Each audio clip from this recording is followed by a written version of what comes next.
Upon entering the Silver Room, entitled Grassroots Practices, please note the film displayed on the screen to your right.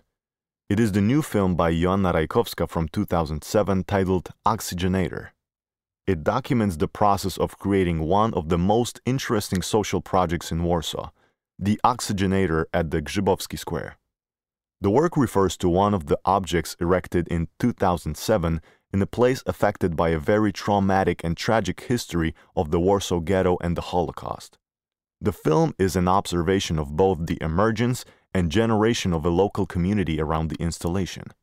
Although the film itself does not feature topics directly related to climate and global warming, an interesting thread within is the debate evoked by this particular place and this particular installation.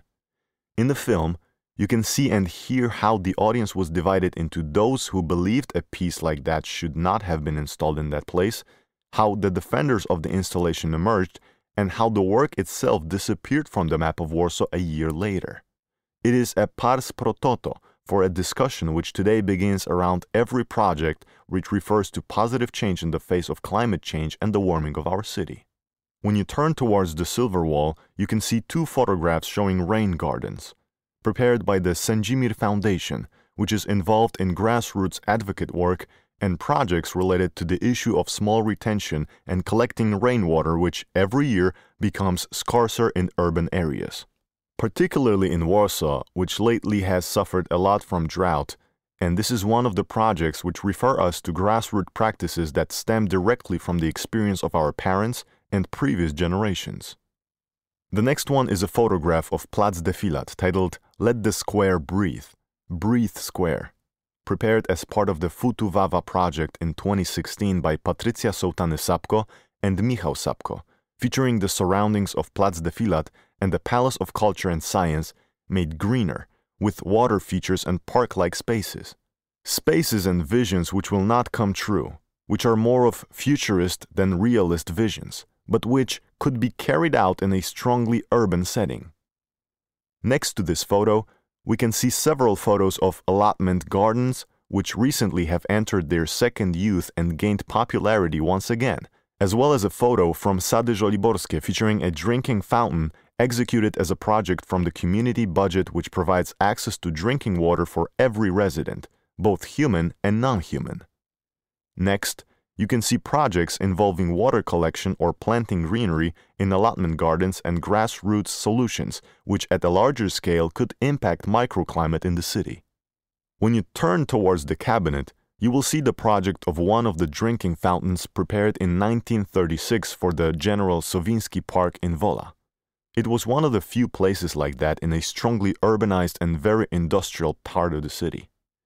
In 1936, after the park opened, a drinking fountain was open as well, where one could pour and drink fresh, clean water. What is important, in 1936, Wola began the construction of a modern water supply and sewage system which concluded in the 1950s when the Great Wola Interceptor was built. In the 1930s, that was considered a luxury. Opposite the cabinet, you can see a photograph by Tomasz Kaczor titled Graffiti in Chomiczówka, where you can read the acronym that translates to Fuck the Heat. The graffiti was originally meant to signify Fuck the UPA, but thanks to an instant grassroots reaction to this offensive and xenophobic slogan, the letter was added at the end and the resulting motto seems to be an immediate reaction to the unbearable heat in Warsaw. This is how we got to the slogan Fuck the Heat. On the right, you can see two black and white photos. In the first one by Jarosław Tarań, Heat clerk behind the desk, a photographic anecdote from 1974, you can see a shirtless man in shorts sitting with his legs in a bucket of ice. The other is a reporter's shot by Lubomir Winnik of a couple pouring water from a pump on their dog in the middle of the Old Town marketplace. This is how people dealt with or imagined dealing with heat at the time. When you turn to the screen, you can see the film by Elefante, an architects group titled White Goop from 2003. The project refers to the sequence of painting or covering increasingly vast urban surfaces, be it asphalt or roofs, with light colors in order to significantly lower the temperature of the city. As we know, bright colors reflect sunlight and reduce excessive heating.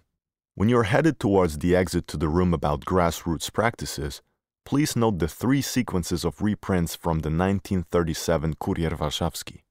The article and excerpts of a text on what the heat was like in Warsaw in the 30s. Interestingly enough, we have the information that Major General Bauka, head of the Warsaw Police, allowed policemen and policewomen to stay in the shade during extreme heat. The article also mentions changes in police uniforms, and it includes advertising related directly to dealing with urban heat.